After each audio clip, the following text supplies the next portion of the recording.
मैं जॉब करके सीईओ भी बन जाऊं किसी कंपनी में, जब मेरी नेक्स्ट जनरेशन होगी ना, उसको स्टार्ट तो स्क्रैच से करना है। लेकिन अगर बिजनेस कर रहा हूँ तो I leave a legacy for them. उन्हें वहीं से स्टार्ट करना है जहाँ से मैं छोड़ू। जो आपकी फर्स्ट डील क्रैक हुई, can you imagine using just 200 rupees, जो मेरा फर्स्ट ऑर्डर था, वो कितने का था? 4 लाख रुपए।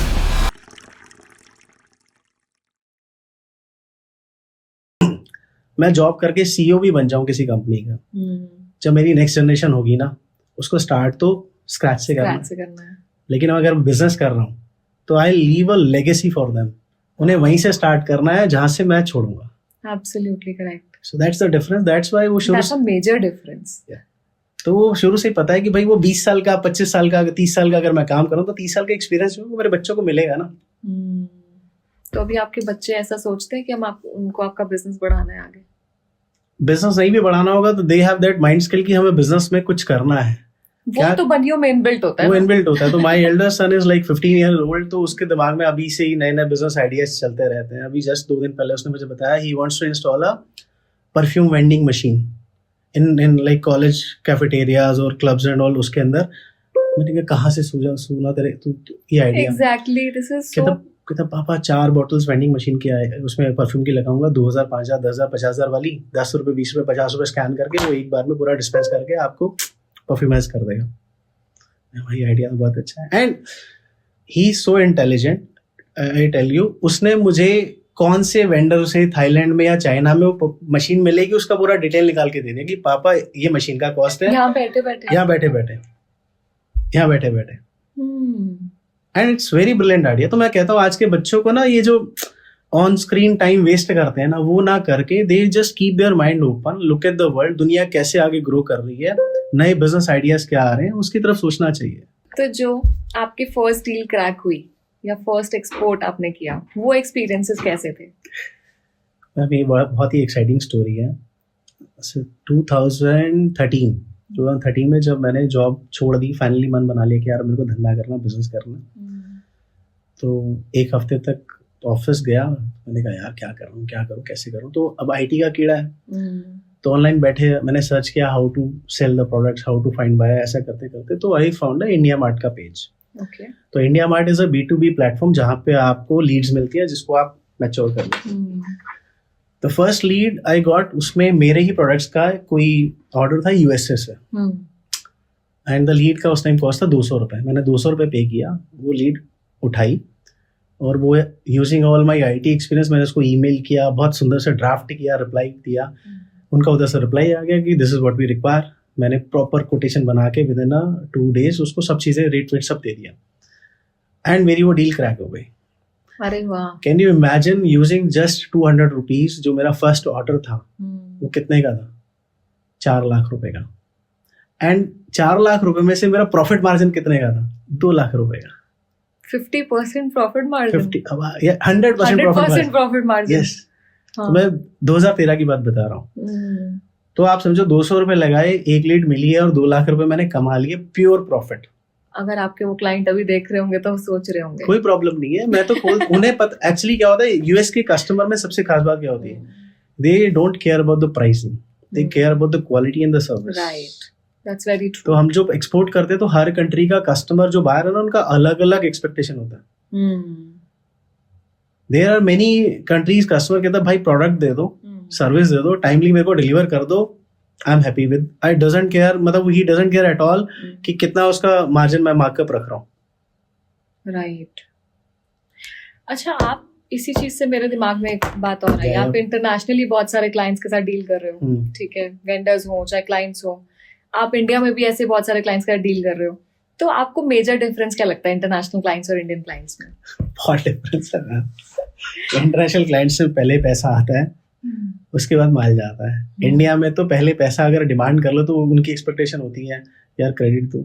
मैं क्यों दूं भाई, कितना I am big buyer, so why do I care यार, बिग बायर हो that's okay, I am giving you product, और why should I trust you. वो ट्रस्ट तो धीरे धीरे बिल्डअप होगा ना। राइट। मतलब अभी आज के टाइम में we get around 20% any such leads जहाँ पे कस्टमर की एक्सपेक्टेशन पहली लीड से क्रेडिट की होती है। भाई 1 लाख रुपए का ऑर्डर देते हैं, उसके बाद बोलते हैं कि ओके आप माल भेज दो, I will pay you with in 30 days। मैंने कहा मुझे कैसे पता कि आप पे कर लोगे? 30 डेज का क्रेडिट, सीधा 30 डेज का क्रेडिट। कहते यार सर बाकी कंपनीज तो देती है। मैंने कहा सर जो देती हैं तो फिर आप उनसे लो, फिर मेरे से क्यों लेने आए हो? उनके पास नहीं मिल रहा, या you are not satisfied with their services और with the product quality, that's why you are looking for a new vendor. तो जब आपको न्यू वेंडर चाहिए तो काम तो उसके टर्म्स पे करना पड़ेगा ना आपको, ऑब्वियसली। और हम लोग अपनी प्रोडक्ट क्वालिटी मेंटेन कर रहे हैं, सर्विसेज मेंटेन कर रहे हैं। I allot a one dedicated staff to each customer. तो इट्स लाइक कि अगर किसी रीजन से मैं बिजी हूं, मैं रिप्लाई नहीं कर पा रहा हूं, तो मेरे ऑफिस का एक स्टाफ है जो कस्टमर को 24 आवर रिप्लाई करेगा। उनको कंपनी की तरफ से फोन अलॉटेड है, 24 घंटे आप 7 दिन उनको कोई भी क्वेश्चन कर सकते हो, they will get a instant reply. Okay, मतलब आपने सर्विस का पूरा अच्छे से ध्यान रखा है कि कस्टमर सर्विस अच्छी होनी चाहिए। हम देखिए मेरे कस्टमर खुश होंगे तो हमें बिजनेस आराम से मिल जाएगा। I need to understand their requirement and their emergency की, भैया उनको अगर इमरजेंसी है इस क्वेश्चन का आंसर करने की। अभी हमारा बिजनेस मैच्योर जल्दी कैसे होता है? We have more than 500 SKUs। अब किसी कस्टमर को आगे किसी बिल्डर से ऑर्डर मिला कि मेरे को इस आइटम के 100 पीस चाहिए। अब वो मुझे फोन करता है कि भाई ये 100 पीस है या नहीं है, और है तो उसका आज का प्राइस क्या है। अब मैं उस टाइम पे उसको अगर आधे घंटे रिप्लाई नहीं करता तो या तो किसी और से प्राइस लेगा, या जो उसका कस्टमर है वो किसी और से प्राइस ले लेगा। करेक्ट। तो इट्स बेटर कि मैंने एक स्टाफ एसोसिएट कर दिया, वो स्टाफ ऑफिस में रहता है, वो उसका कॉल उठाएगा, उसको मैसेज पे या व्हाट्सएप ग्रुप पर रिप्लाई करेगा कि यस सर, इन्वेंट्री चेक करेगा जो हमने सिस्टम बनाया कि हाँ है, और इन्वेंट्री के बाद आज का प्राइस क्या है वो भी सिस्टम में अपडेटेड है कि yes sir this is the latest price. So this way he get a मतलब recent update. Okay, and we crack the business. तो मतलब मैं ये मानूं कि जब आप क्लाइंट्स की बात करो तो you always prefer foreign clients more, no?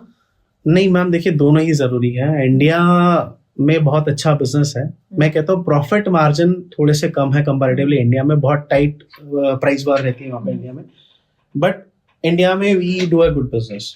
ऐसा नहीं है कि सिर्फ फॉरेन के दम पे हम काम कर सकते हैं। रीजन बीइंग फॉरेन में कभी भी पॉलिसीज चेंज हो जाती है। अच्छा। अभी पीछे we had a client from USA, almost सारी चीजें डन हो गई, डील डन हो गई, सैंपल्स अप्रूव हो गए, order was almost about to be final.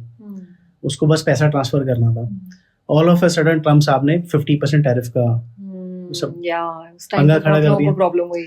अब जैसे ही वो हुआ वो बेचारा घबरा गया कि भाई मैंने तो, and the order value was around 30 lakh rupees. तो 30 लाख रुपए का माल है, बोलता है यार 15 लाख रुपए मेरे को टैरिफ का लग जाएगा, तो मेरे लिए तो कॉस्ट बिगड़ जाएगी पूरी। तो ऑर्डर हमारा कैंसिल हो गया। तो इसलिए ऐसा नहीं है, हमें एक्सपोर्ट करना है। My personal target is by 2030 minimum 15 countries is my target, जहां पे मैं रेगुलर बिजनेस कर रहा हूँ। Right now we are doing 5।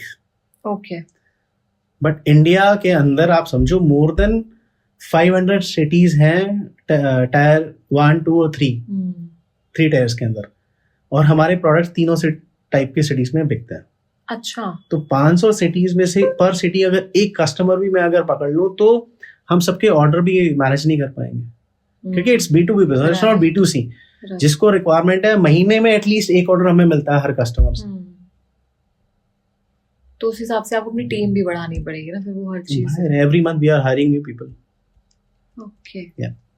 अभी आपने बात की कि क्वालिटी पे आपका बहुत फोकस रहता है, क्वालिटी एंड सर्विस पे। तो ग्लोबल मार्केट में इस क्वालिटी और सर्विस को मेंटेन कैसे करते हो आप?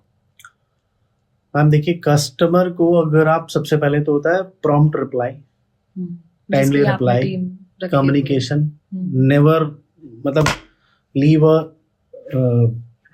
Stone unturned types. कस्टमर जो भी पूछ रहा है उसकी क्वेरी को पूरा सॉल्व कर दो, एंड उसके बाद now they expect the samples. Right. The best part, आपने जो सैंपल दिया they will place order only on that basis, क्योंकि वो पूरा माल तभी लेंगे जब उनको सैंपल पसंद आएगा। अब क्वालिटी में कस्टमर के दिमाग में इंडिया की वैल्यू क्या है, मैं आपको ये और बता देता हूँ कि इंडियंस जो हैं जो दिखाते हैं वो नहीं बेचते। एक्चुअल बता रहा हूँ मैं, लेकिन अब धीरे धीरे we are changing it. Genuinely बता रहा हूँ, हमने पिछले 15 साल में बीइंग अ इंडियन, मैं प्राउडली कह सकता हूँ 2-3 इंडस्ट्रीज में डिस्ट्रप्शन कर दिया है। थैंक यू सो मच इस क्लिप को एंड तक देखने के लिए। अगर आप ऐसे और भी क्लिप्स देखना चाहते हैं तो अभी हमारे चैनल आरुषि विद क्लिप्स को सब्सक्राइब कर लीजिए, और अगर इस क्लिप के पूरे एपिसोड को आप देखना चाहते हैं तो प्लीज विजिट कीजिए हमारे दूसरे चैनल पॉडकास्ट विद आशी को।